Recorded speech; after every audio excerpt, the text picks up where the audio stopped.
Здравствуйте, colleague. Hello, colleagues. My name is John Morgan of the School of Education at the University of Nottingham.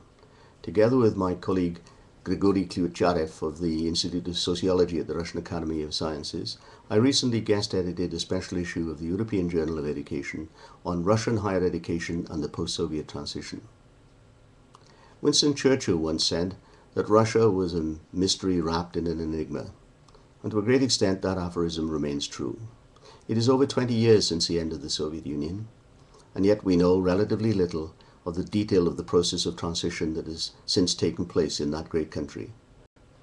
The Soviet education system in general, and higher education in particular, maintained a balance between two poles, egalitarian and elite. The first was more or less accessible for millions of ordinary people, mostly secondary school graduates, though standards and quality were not very high. The second was definitely of high quality, but had very limited access, apart from the children of the ruling Communist Party nomenclatura and the local elite families, the latter being especially prominent in the non-Russian republics of the Soviet Union. However, the huge labor demands of a centrally planned economy, the vast amount of natural resources, and the comparative isolation from a competitive world economy induced a complacency in the Soviet system of education, which was driven ideologically and met the political and economic demands of a command society and economy. As a result, the education system and its theories and practices remained frozen internally and impervious to outside influences, which, if anything, were seen as threatening. This changed dramatically with the end of the Soviet Union. As with all other Soviet institutions, the system of education has been required to readjust if it is to survive in the new Russian conditions. It has been faced above all with the need to identify a new social and economic role as the education system of a new Russia. This raised fundamental questions that required urgent answer, and it is these that we seek to address in the special issue. What was its purpose? Who should it serve? How was it to be organized and financed? In the special issue, we focus on the responses of that most crucial and yet vulnerable part of the system, higher education, including professional and vocational training. The emergence of a demographic hole during the 1990s made these questions even more difficult to answer, especially on a long-term basis. However, it is worth mentioning that under the conditions of an officially approved transition to a market economy, the latter sectors proved very sensitive to the new economic labor market demands.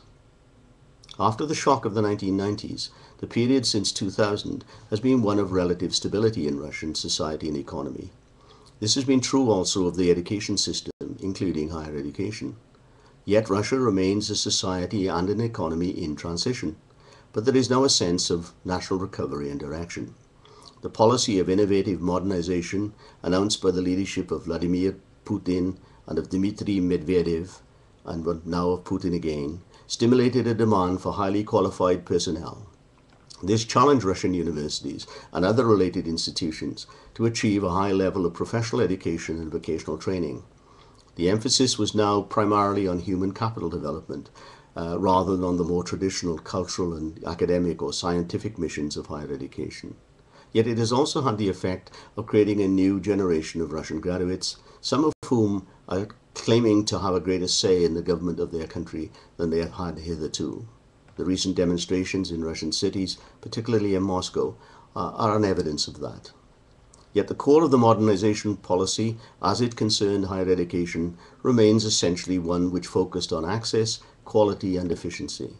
The aim was and remains the gradual but steady construction of a modern system of higher education, including professional education, vocational training and adult continuing education.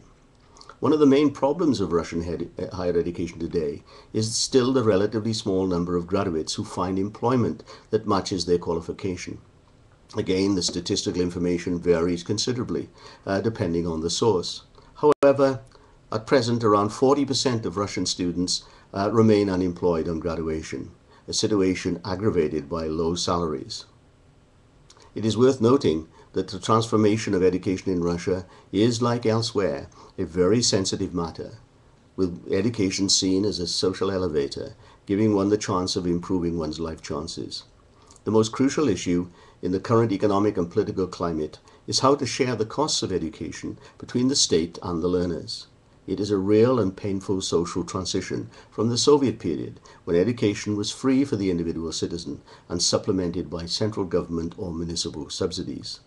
The dependency culture of that era is still a strong challenge to contemporary Russian society. And what is more challenging is that the education system is reproducing and widening social economic inequalities. Another question is whether Russian education is sustaining a cohesive Russian identity, together with intercultural and intergenerational dialogue. So, Russian higher education is experiencing a radical transformation, brought about by both internal social and economic needs and by the external pressures of Europeanization and globalization. The former has been a feature of Russian higher education to a lesser or greater degree throughout its history, but it is now intensified by the further pressure of globalization on a Russia that is still in a process of profound transition.